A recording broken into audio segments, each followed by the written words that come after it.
listening to The Cell on WGRN 94.1, brought to you by the Faith Thomas Foundation. I want to welcome our listeners back. This is Felice, your host for today. Seems like I'm the only host right now, and Ernie, I have Ernie over here, and of course he's the producer. Good evening. Hi, Ernie. And since he's spoken to Mike, he's also /host. You know something, when we first started these things, before we even got, on here, if you guys could hear some of the behind the scenes stuff that is going on, y'all would be laughing crazy with us right now. But anyhow, just to move forward, what our guest today happens to be Franklin County Public Health. And we have with us Miss Tara Tucker. Hi, Tara. Hello. How are you? I'm doing fine. So you're going to talk to us about some of the public health issues out here in the community and what Franklin County Public Health can do, or what they do for the communities. Absolutely. Absolutely. Okay. So tell me a little bit about yourself and what you do for Franklin County Public Health.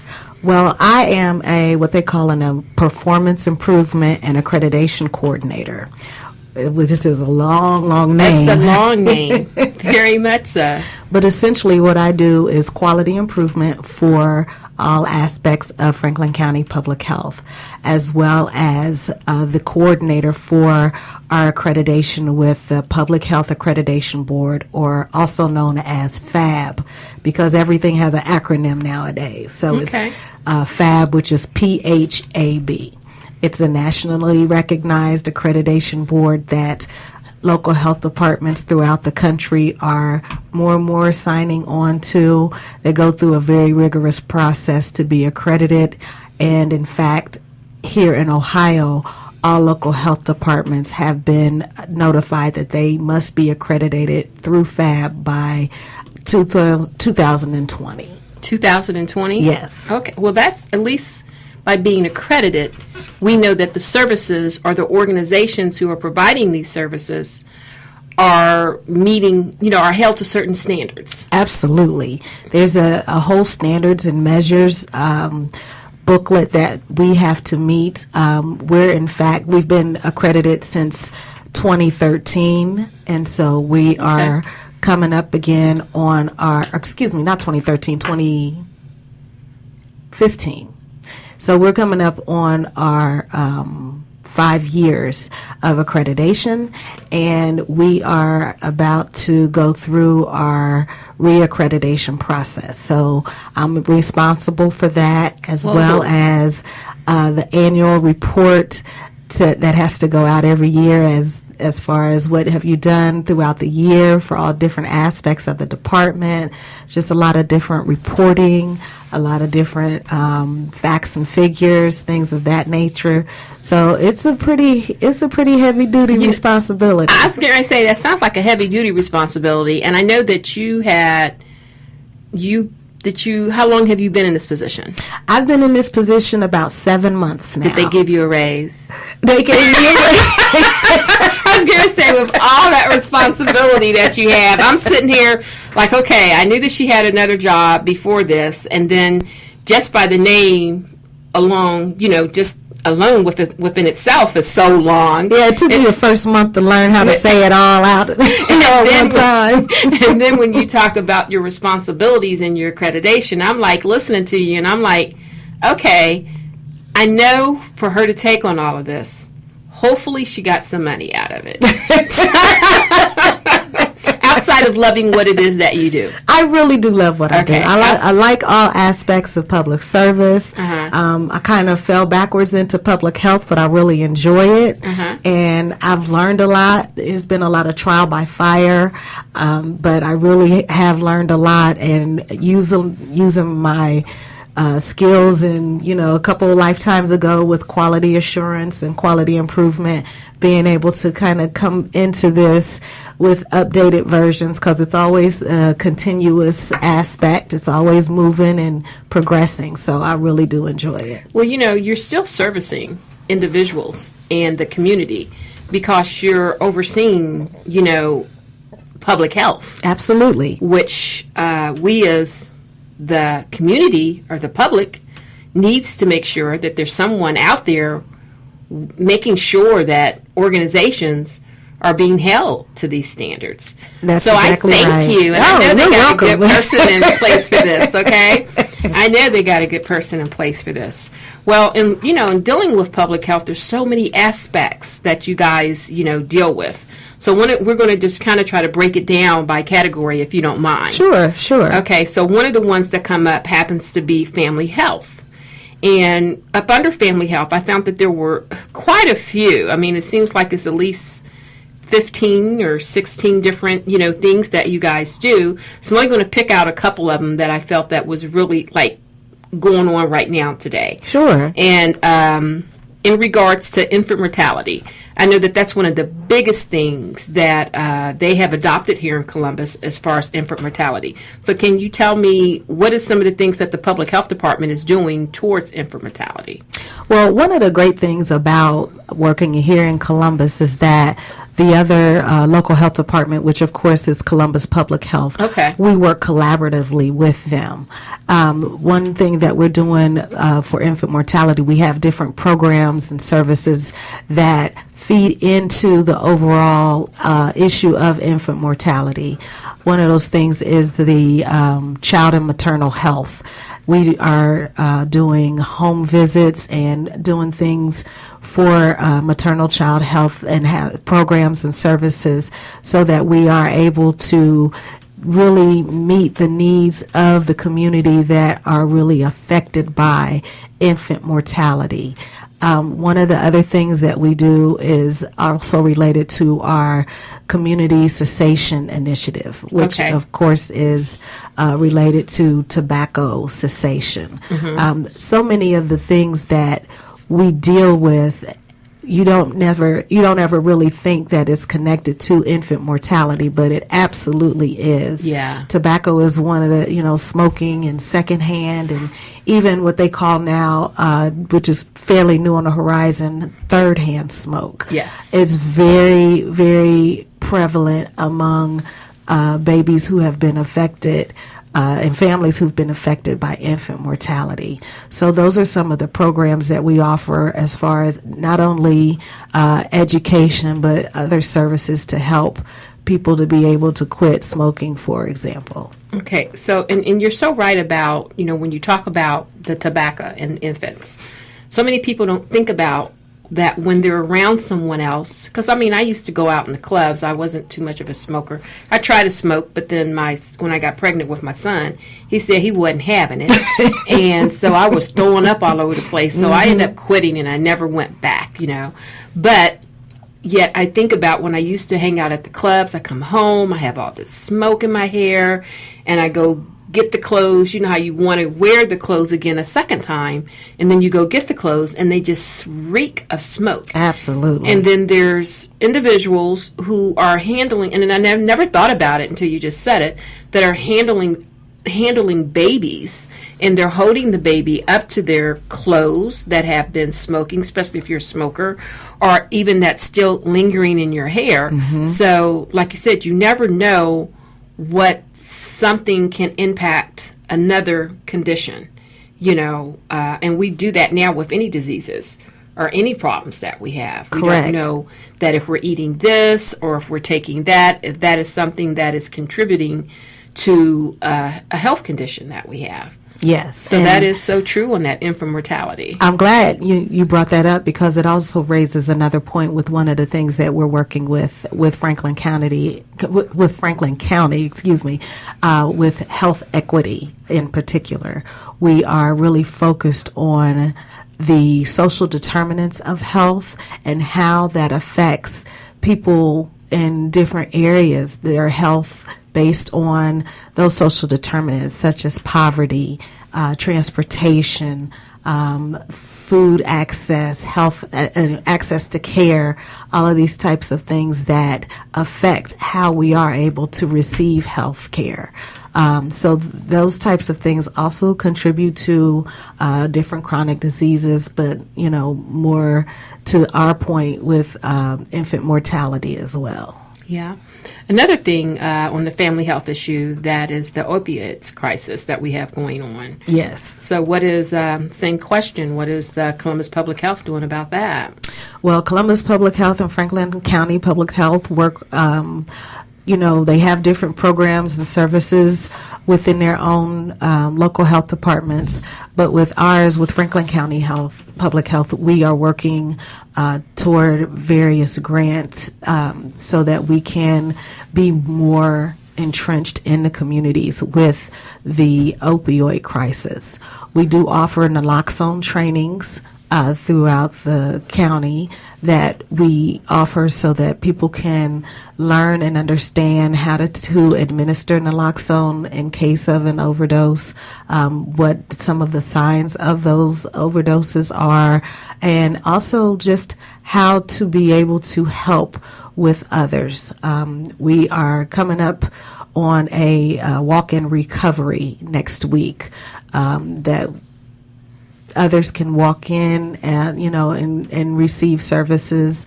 And fortunately, I don't have the dates and times, for those, but they will be throughout the all of next week. But we do offer a lot of different services to help stem the tide of the opioid crisis. Okay. Well, I think what we're getting ready to do before we go to the next one is go ahead and take our identification break here. This is The Cell, hosted by the Faith Thomas Foundation, and we are on WGRN 94.1 FM, and we want to thank our listeners for listening to us. The other thing that I wanted to let everyone know or remind everyone is that the Faith Thomas Foundation happens to also have an upcoming event on July 13th, which is a community wellness and safety fair that'll take place on Lowe's parking lot in Whitehall, Ohio. We're hoping that you guys will take the time out to come and attend this event. There's going to be, a lot of vendors there with a lot of free giveaways and a lot of health information. We're trying to get public health there with us to talk about something. So hopefully we can have them as a vendor at this event. Also, too, the Faith Thomas Foundation will be hosting our annual Red Diamond Gala on Friday, September the 6th at the Boathouse. So you'll get more information, or if you want more information about both of those events, you can visit our website at www.faiththomasfoundation.org or our Facebook page at Faith Thomas Foundation. So we're here today with Tara Tucker, and we're with Franklin County Public Health. And we're talking about some of the issues that Franklin County Public Health covers. I mean, it's really interesting. You need to go to their website and see some of the things that they do cover. Tara, what's your website number or phone number that they can visit? Our website address, is myf as in Frank cph.org. Okay. myfcph.org. Okay, yeah, I mean, like I said, when I went there, I was really kind of surprised by some of the things that it is that you have there. And so our listeners need to go into your website and actually look at what it is that you do cover, because I was surprised by some of the things that Franklin County Public Health do cover. Another thing is home health. And one of the things that I saw in there is animal bites and rabies. So what is it that the public, health department does about that? Well, one of the interesting things about the community environmental health division, which is what the rabies immunization program is under, is that I'm actually working with them on a project right now to, again, improve the services so that people can really be aware and understand how they can get information and how they can get, any kind of services. We have immunization clinics for pets, rabies clinics, and we have them listed. The next one coming up is June the 21st at Windsor Park. The address is 4330 Dudley Avenue in Grove City, Ohio. And what they do is offer low-cost rabies immunizations for your pet if you're not able to get to a veterinarian for that, because we know vet bills are very expensive. Yes. Very expensive. But if you're not able to, afford that, you definitely can come out to one of the rabies clinics and get low-cost immunization for your pet. Pets are very much a part of our families, and we get very close to them, and we want to make sure that they are not prone to being bitten by an animal that's already, been exposed to rabies, because it's not a very happy ending for them if they do. So, And, not to throw a plug for anybody, but I think it's called Care Credit. Mm-hmm. You can even use Care Credit to now pay for your pet bills. Oh, wow. Yeah. Okay. I go in there and they got that little card there just like they do in your medical office. I said, oh, my God, they really... They do have pet insurance, and that has expanded and grown, too. Yeah, so. that seemed like it's getting pretty big. I was watching some show on, I watch Animal Planet, and of course I think they were showing commercials and they were talking about pet insurance. Yes. And the importance, I guess because dogs suffer from, diseases that, humans do, and they're just as costly, like you said, and there's people that look at their dogs as their babies. Absolutely. So with that being said, they do want to, make sure that they're able to pay for those expenses. And one of the things that I do know that I've heard over the time is that, when dogs do escape, especially in certain demographical areas, when they do escape from their area or from their homes, that rabies is one of the things that dogs do tend to share when they bite someone. Yes. And they get rabies from other animals. I mean, outside of them giving it to someone else, is it that what can they contact the rabies from? I guess they can contract it from other animals, essentially. It's if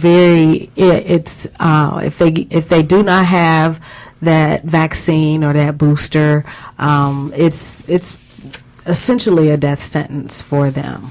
And if we're not sure about whether or not they have been vaccinated, we have to test them, and the only way to test them is to, essentially put them down. So we want to make sure that those vaccines are up to date, that you have the information, if you did get it from a veterinarian, and if not, that you make sure you have the information as to wherever it is you did get those vaccines from. But essentially, the animals contracted, from other animals. And you have to have a license, or if you don't have a license for your dog getting the rabies shots, you get fined. Is that correct? Yes, you do. Yes, you do. Now, I'm not as familiar about how they do the fines and things of that nature, but yes, you are. As a former dog owner myself, I knew, my dog loved to go on his little flights of freedom, as I called it. Escape artist. Yeah, he would always come back, but he had things to do, people to see, places to go. So I made sure that everything on him was up to date. Up to date. Another thing that I found interesting up under home health is bed bugs, and I know that can be quite a big problem, because I think I remember in some of the hotels in New York City or something or another that they were having a massive bed bug outbreak. Yes. So that is something that the public health department here deals with. Is that, Yes, we do. There are, services that we provide for that. And again, you can go out to myfcph.org and they can give you specific information on what contacts need to be made and how to handle those types of things. Wow. I mean, I see rats and I see ticks. Now, on the rats part, I know that a friend of mine had a neighbor whose house had all these dogs. Mm-hmm. And something about, I think it was like 12 dogs, they were breeding them. And because they weren't cleaning it up, there was a lot of rats that were over in the neighbor's yard. And they were coming over to her property. And I guess because the rats climb up, on the shelter and things like that they could also get into her yard. And I think she said she contacted the public health department, and she had to call them so many times in order for them to come out and do inspection. Yes. And in order for them to, I think they made them get rid of, I don't know if it's the courts or the public health department made them get rid of some of the dogs, and they had to clean it up. So I know that the Columbus Health Department, just from that little example, they do inspections on various different things also. Yes. Well, with the health department, with Franklin County Public Health, we have certain processes that we follow, procedures. If there is a complaint, you can go again online and file the complaint and determine, how they are being able to clean up the property, or if there is a need for that to take place. But it's a process that they have inspectors that come out. The sanitarians that they call them, can come out, and it's very similar in certain ways as it is for food inspection or other types of safety inspections. So they do have definitely have a process and a procedure that they follow for those type of instances. Okay, yeah. I mean, because body art, and I can understand that one up under inspection, is that you go to these tattoo parlors. Correct. And they don't, if they're not cleaning their needles, if they're not, I guess the main thing, cleaning their needles. Cleaning their utensils, utilizing brand new needles and things of that nature for each client. Mm-hmm. Just a whole host of things that they need to do and procedures that they need to follow. Okay. And I definitely like the one about food inspection. Okay, this is where you get the grade, right? Yeah, that seems to be the favorite of most people. They want to know whether or not the restaurant they're going to is clean and has passed inspection. Yeah, and we definitely take care of that. So I know that some restaurants that are opening that are new, they cannot open until they get inspected. Is that right. correct? That's right. Wow. I mean, like you said, that right there was one of the most important things that was on my list. And even the schools, because they had on the news, about a month ago, one of our local schools here had all this mold and everything in it on the south side of town, I think it was. Okay. And that the public health department, you know heard anything about that, Ernie? Yeah, but I'm not sure that fell under Franklin County. I think that was Columbus Public Schools. Mm-hmm.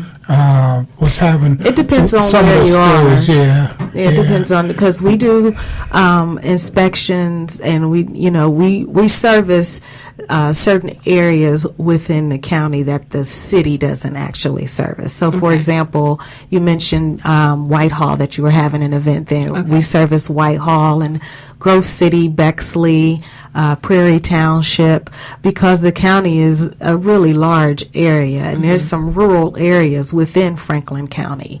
So we service those areas that Columbus, the city of Columbus, does not reach. Yeah, and I definitely believe in the one inspection on swimming pools and spas. Yes, indeed. Because that's just like going to, a spa, and you just don't know who or what has been in that spa. I mean, even anything like with the pools, you know how the babies, they got babies in there with their Pampers on, the babies is in there, twinkling, and next thing you know, you see something. I hate to say this, but it's true. Yes. You see something floating along the way. Yes, yes, indeed. So I'm glad to know that they do also inspect swimming pools and spas and license permits. And you actually take on valid. Well, I guess you do take on valid complaints. Yes, we do. Yeah, yes, we so do. Then if anybody has any issues with any of the things that's on your website, and especially the food. Yes. They can come in there. It all comes back to the food, doesn't it? But one thing I have to say is that our sanitarians who go out and do these inspections, from plumbing to safety to the food inspections, they are very rigorously tested, and they make sure that they really know what they're doing before they go out to service the community. So they're very well aware, very knowledgeable. Is your department, in the news now, we're out in California, some of the universities, they quarantine some students for measles outbreaks. Is that part of you guys' It is definitely, scope yes. or area? And if so, have you guys had any instances of cases of measles here in Franklin County? What we do have is our vaccination clinics, our immunization clinics, and we have those in various areas throughout the city. We have one downtown on the first Tuesday of every month at 280 East Broad Street, which is our public health building. And we also have them in Dublin and Westerville, areas like that. To my knowledge, we've not had like a heavy outbreak or anything unusually high at this point for measles, but it is certainly on our radar because of the national issues that have sprung from that. And we certainly do a lot of education about immunization. There are a lot of people out there that have a fear of the immunization and that it may cause autism. And for example, and one of the things that we certainly do is speak with the areas that have a high Somali population and the culture is not as understanding or aware of what the immunization is for and that it's not going to affect that. We just make sure that we just continue to educate, and that's the best way, the best method that we can get that information out there. That's a good program that you guys are doing, because I guess right now that's a big issue in some states. Oh, absolutely. And not just the Somali population, but there's so many different demographics of people who are fearful of immunizations, and because of that, that's how the measles has actually made such a roaring comeback in the country. That's really surprising. It is. Yeah, for so long, and now all of a sudden, boom. There's a problem with getting vaccinated. Right. Yeah. Right. And I remember as a kid, that was just what you did. I didn't know you could turn it down. We didn't have no choice. We didn't have no choice, I would think. Yeah. I think we all walk around proudly with that little band-aid. With that little band-aid and that little mark on your arm. School today because it hurts. I don't feel good. And that'll be coming up soon, like with school starting at the end of the summer. Towards the end of the summer, we'll definitely have ramp up the immunization clinics and also the mass flu clinics. We do those as well. Mm-hmm. Well, Tara, I think our time is running up. Could you once again tell us where our listeners can find out information about what the Public Health Department does? It is myfcph.org, and you'll find a list of all the different programs and services that are offered, as well as any other information that you need to make sure that what your needs are being met for public health can be done so. Okay. Well, we want to thank you for joining us today. Well, thank you for having me. I really appreciate it. No problem. I mean, when you told me that you were going to another job and I knew that it was public health, I'm like, well, hey, you might coming back and, visiting us. And you graciously said yes. I'll come back anytime and talk about my job. Okay, yeah. So, I'm glad to have one, so I'll talk about it anytime. So, that means, we'll be probably talking again in the future. Sure. So I'm glad to hear you say that you're willing to come back and talk about your job, because public health is important. Oh, well, thank you very much. And so my brother from another mother, Mr. Ernie, I thank you. You're welcome. Okay. Thanks, Tara. So with that being said, this is Felicia, your host. Peace out. Well, that's the end of today's show. I want to thank you for listening to The Cell on WGRN 94.1. You can find us on Facebook or at faiththomasfoundation.org for more information on our upcoming events. Join us every Wednesday night at 7:30 p.m. here on WGRN.